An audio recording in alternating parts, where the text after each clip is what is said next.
होने वाले लोकसभा चुनाव में भारतीय जनता पार्टी प्रधानमंत्री नरेंद्र मोदी के नेतृत्व में भारी मतों से जीत हासिल करेगी, तो वहीं हिमाचल प्रदेश की चारों सीटों सहित तमाम विधानसभा के उपचुनाव में भी बीजेपी के प्रत्याशियों को जीत मिलेगी। ये बात कुल्लू पहुंचे लाहौल स्पीति के पूर्व विधायक रवि ठाकुर ने अटल सदन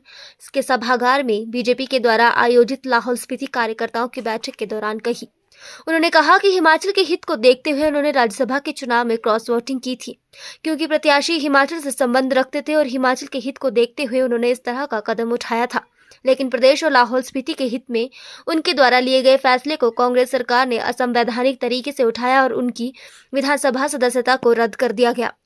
जबकि प्रदेश भर के तमाम लाखों लोगों ने कांग्रेस के विधायकों को उनकी काबिलियत के आधार और काम करने की निष्ठा को देखते हुए चुनकर विधानसभा भेजा था। लेकिन अपने क्षेत्र के हित को देखते हुए क्रॉस वोटिंग के चलते उनकी विधानसभा सदस्यता रद्द की गई। ऐसे में उन्होंने कांग्रेस से इस्तीफा देकर अब बीजेपी का दामन थाम लिया है और बीजेपी की टिकट पर वो चुनाव भी लड़ेंगे और विधानसभा में एक बार फिर से जीत हासिल करके प्रदेश में बीजेपी को मजबूत करेंगे। और पूर्व विधायक रवि ठाकुर का कहना है कि कांग्रेस में अब तानाशाही का रवैया दिखता हुआ नजर आ रहा है। जमीन से जुड़े हुए नेताओं को लगातार दरकिनार किया जा रहा है और प्रदेश के मुख्यमंत्री अपने मित्रों और चहेतों को कैबिनेट रैंक बांट रहे हैं। निश्चित रूप से हम 6 की 6 सीटें जीतेंगे। ये जो हमारे विधानसभा दोबारा से चुनाव घोषणा हुई है, जिन्होंने क्रॉस वोटिंग करी थी हिमाचलियत को देखते हुए और हमारी जनता को लाभ को देखते हुए, और इसमें हजारों सैकड़ों लोगों ने ये कहा था कि 5 साल के लिए आपकी अवधि, मगर 4 साल में हमें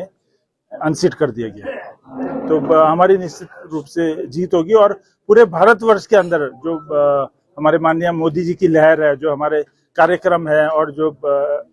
हमारे भारत देश विकसित हुआ है इतना ज्यादा, पूरे दुनिया में कंधे से कंधा मिला के चल रहा है, उसको देखते हुए पूरे मतदाता भारतवर्ष के वोट करेंगे और चारों सीटें हिमाचल की बीजेपी की आएगी और कंगना रनौत जी बहुत ज्यादा भारी मतों से जीतेगी, क्योंकि मुझे मालूम है उनका बहुत बड़ा बलिदान है, योगदान है भारतीय जनता पार्टी के लिए, भारतीय जनता पार्टी के बड़े नेताओं के लिए। और उनके वक्तव्य बहुत ही बहादुर महिला है, मैं तो समझता हूँ बहुत बहादुर महिला है, जिन्होंने एक बहुत बड़ी टक्कर ली है अन्य पार्टियों से। जब कोई बड़ा बदलाव होता है तो अक्सर धूल थोड़ी उड़ती है और मन में एक बड़े जो कदम लिया जाता है तो लोग भी असमंजस में पड़ते हैं, मगर धीरे धीरे चीजें ठीक हो जाती है। वो सिर्फ समझाने की बात है। और हमने इतना बड़ा कदम, अपना भविष्य दांव पे लगा के 6 विधायकों, कोई नहीं मैं कहूँगा 9 विधायकों ने लिया है, तो कोई वजह रही होगी घटना की जो घटी है, हमारी कोई कारण रहा होगा, बहुत बड़ा कारण रहा होगा। 43 विधायक एक तरफ और 25 विधायक एक तरफ, फिर भी जो इनका एमपी राज्यसभा भारतीय जनता पार्टी का जीता, तो कोई वजह रही होगी इसके पीछे। क्योंकि पिछली मर्तबा जब उनको बीजेपी ने टिकट दिया था, इतनी ज्यादा मतलब मंत्रालय होते हुए भी वो सीट हार गए, 2 बार हार गए। तो अभी उनकी अवधि तो थी नहीं,